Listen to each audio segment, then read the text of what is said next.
Assalamualaikum warahmatullahi wabarakatuh. Bismillahirrahmanirrahim. Nahmaduhu wa nusalli wa nusallimu ala rasulil karim. Asyhadu an la ilaha illallah wa asyhadu anna muhammadan abduhu wa rasuluh. La hawla wa la quwata illa billahil aliyyil azim. Alhamdulillah, saudaraku yang dirahmati Allah subhanahu wa ta'ala, dimanapun anda berada. Alhamdulillahirabbil alamin. Kita jumpa kembali dalam channel yang sama, dalam program yang sama, yaitu Ta'lim wa Ta'alum. Saudaraku yang dirahmati Allah subhanahu wa ta'ala, hari ini kita lanjutkan berganti bab. Yang kemarin adalah bab tentang kebakhilan. Hari ini tentang keutamaan menginfakkan harta. Dalam Quran An-Nur, surat An-Nur ayat 22. Dan janganlah orang-orang yang mempunyai kelebihan dan kelapangan di antara kamu bersumpah bahwa mereka tidak akan memberi bantuan kepada kaum kerabatnya, orang-orang yang miskin dan orang-orang yang hijrah di jalan Allah, dan hendaklah mereka memaafkan dan berlapang dada. Apakah kamu tidak ingin bahwa Allah subhanahu wa ta'ala mengampunimu, dan Allah itu maha pengampun lagi maha penyayang. Quran surat An-Nur ayat 22. Keterangan. Pada tahun ke-6 Hijriyah pernah terjadi pertempuran yang dikenal dengan Ghazwah Bani Mustalik. Aisyah radhiyallahu anha juga ikut serta dalam peperangan itu bersama Rasulullah sallallahu alaihi wasallam. Tetapi unta yang dinaikinya berbeda dengan yang lain. Karena di atas unta yang dikendarai Aisyah radhiyallahu anha dipasang tanduk dan ia duduk di dalamnya.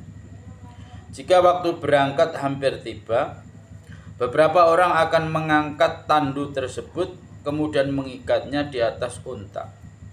Badan Aisyah radhiyallahu anha sangat ringan, sehingga orang-orang yang mengangkat tanduk tersebut tidak dapat merasakan bahwa di dalam tanduk itu ada orangnya. Apalagi jika tanduk itu diangkat oleh 4 orang bersama-sama, sebagaimana biasanya. Kafilah tertentu, apalagi jika tanduk itu diangkat oleh 4 orang bersama-sama. Sebagaimana biasanya, kafilah tentu akan berhenti di suatu tempat. Pada saat melanjutkan perjalanan, orang-orang pun mengikat tanduk tersebut di atas unta. Padahal pada waktu itu Aisyah radhiyallahu anha sedang pergi untuk buang hajat. Ketika kembali, ia baru sadar bahwa kalung yang ia kenakan tidak ada. Ketika ia mencari kalungnya, ternyata kafilah telah melanjutkan perjalanan. Ketika ia tinggal seorang diri di dalam hutan,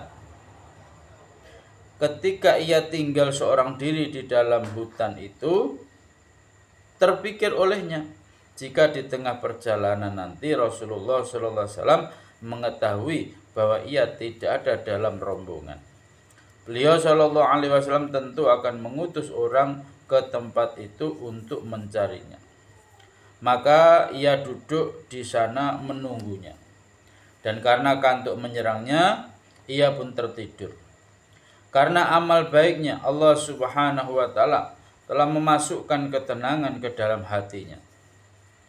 Hari ini apabila ada seorang wanita sendirian di tengah hutan pada malam hari, ia bukan saja tidak dapat tidur, tetapi akan menangis dan menjerit semalam suntuk karena ketakutan. Sofwan bin Mu'attal radhiyallahu an adalah seorang sahabat yang bertakwa. Ia berjalan di belakang kafilah untuk mengurusi barang-barang yang tercecer di jalan. Pada waktu subuh, ketika ia tiba di tempat itu, ia melihat seseorang yang tergeletak. Karena ia pernah melihat Aisyah radhiyallahu anha sebelum turun hukum hijab, maka begitu ia melihat Aisyah radhiyallahu anha, ia pun mengenalinya. Dan dengan suara keras ia mengucapkan, "Inna lillahi wa inna ilaihi raji'un."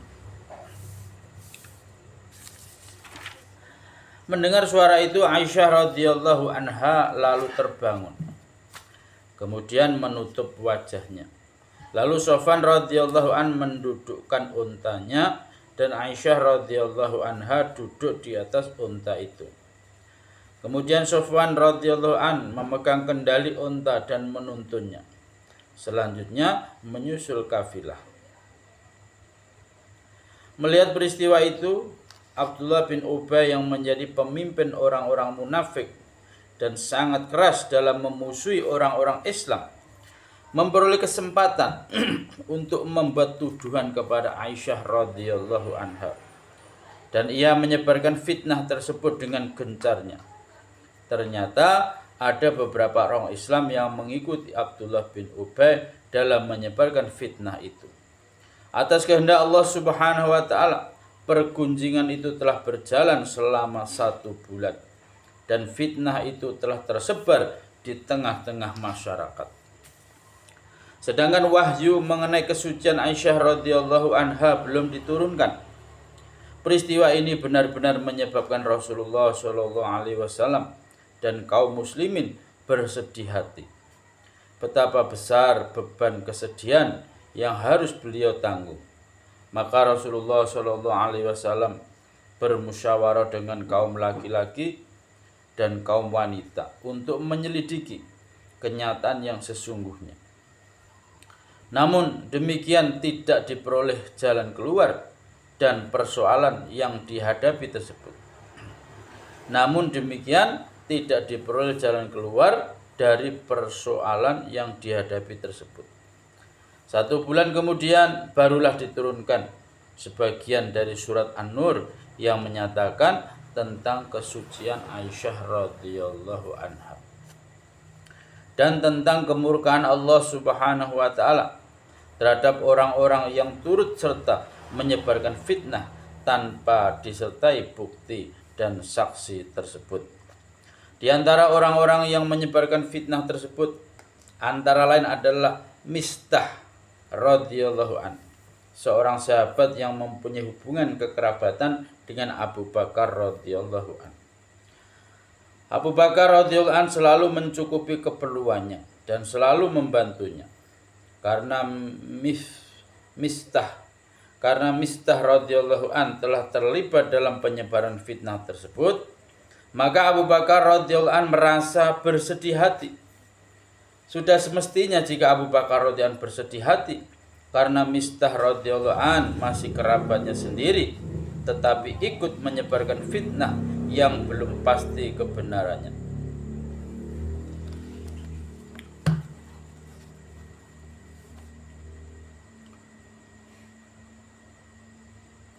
Dalam kesedihan itu Abu Bakar radhiyallahu an bersumpah untuk tidak menolong dan membantu Mistah radhiyallahu an. Terhadap persoalan inilah ayat suci di atas diturunkan. Dari beberapa riwayat diketahui bahwa selain Abu Bakar radhiyallahu an, sebagian sahabat yang lain juga telah berhenti dalam memberikan pertolongannya kepada orang-orang yang terlibat dalam penyebaran fitnah tersebut. Aisyah radhiyallahu anha berkata bahwa Mistah radhiyallahu an banyak berperan dalam penyebaran fitnah itu. Padahal ia masih memiliki hubungan persaudaraan dengan Abu Bakar radhiyallahu an dan berada dalam pemeliharaannya. Ketika ayat yang menyatakan kesucian Aisyah radhiyallahu anha diturunkan, Abu Bakar radhiyallahu an bersumpah untuk tidak memberikan nafkah kepada Mistah radhiyallahu an. Karena peristiwa inilah maka ayat tersebut diturunkan. Setelah turunnya ayat itu, Abu Bakar radhiyallahu an kembali mengurusi keperluan Mistah radhiyallahu an. Dalam hadis yang lain disebutkan bahwa setelah turunnya ayat ini, Abu Bakar radhiyallahu an kemudian melipat gandakan nafkah yang diberikan kepada Mistah radhiyallahu an lebih banyak dibandingkan sebelumnya. Dalam sebuah hadis disebutkan bahwa ada 2 anak yatim yang dipelihara oleh Abu Bakar radhiyallahu an. Salah seorang di antara mereka adalah Mistah radhiyallahu an. Abu Bakar radhiyallahu an bersumpah akan mencukupi nafkah keduanya. Ibnu Abbas radhiyallahu anhuma berkata bahwa di kalangan sahabat banyak orang yang ikut serta menyebarkan fitnah bahwa Aisyah radhiyallahu anha telah berzina. Karena itulah banyak sekali para sahabat radhiyallahu anhum, di antaranya adalah Abu Bakar radhiyallahu an yang bersumpah untuk tidak memberi nafkah kepada orang-orang yang terlibat dalam penyebarluasan fitnah tersebut. Itulah sebabnya ayat ini diturunkan. Orang yang mempunyai kelebihan dan kelapangan, janganlah bersumpah untuk tidak menghubungkan tali silaturahmi dan untuk tidak membelanjakan harta sebagaimana yang selalu ia belanjakan. Dalam kitab Durrul Mansur. Betapa besar mujahadah yang dilakukan Abu Bakar radhiyallahu an, yaitu ketika ada seseorang yang menyebarluaskan berita palsu mengenai putrinya, ia justru menolong orang tersebut 2 kali lipat daripada sebelumnya. Insyaallah. Allah Akbar. Saudaraku rahmat Allah SWT, inilah contoh teladan bagi umat ini.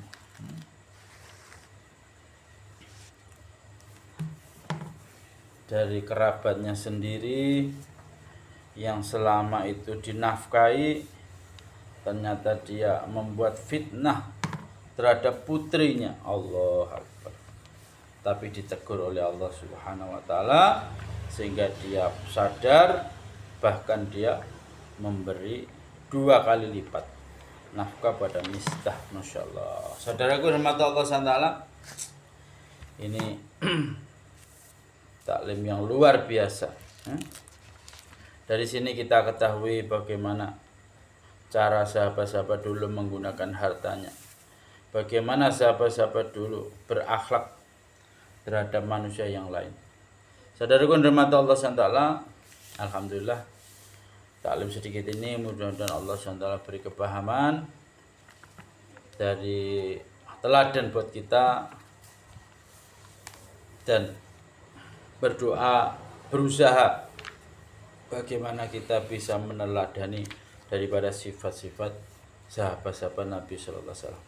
Saudaraku rahmat Allah SWT, alhamdulillah untuk sempurnanya majelis ya. Sebelum majelis ditutup, saudaraku tidak lupa doakan kami al-fakir ya, agar istiqomah dalam iman, dalam usaha atas iman, agar selalu dalam bimbingan ridhonya Allah Subhanahu wa taala. Begitu pula kami doakan ya sahabat-sahabat channel dimanapun Anda berada, semoga Allah Subhanahu wa taala selalu istiqomahkan dalam iman dan usaha atas iman, dalam ketaatan, usaha atas ketaatan, sehingga kita mati dalam keridhaan Allah Subhanahu wa taala. Inna lillahi wa inna ilaihi rajiun.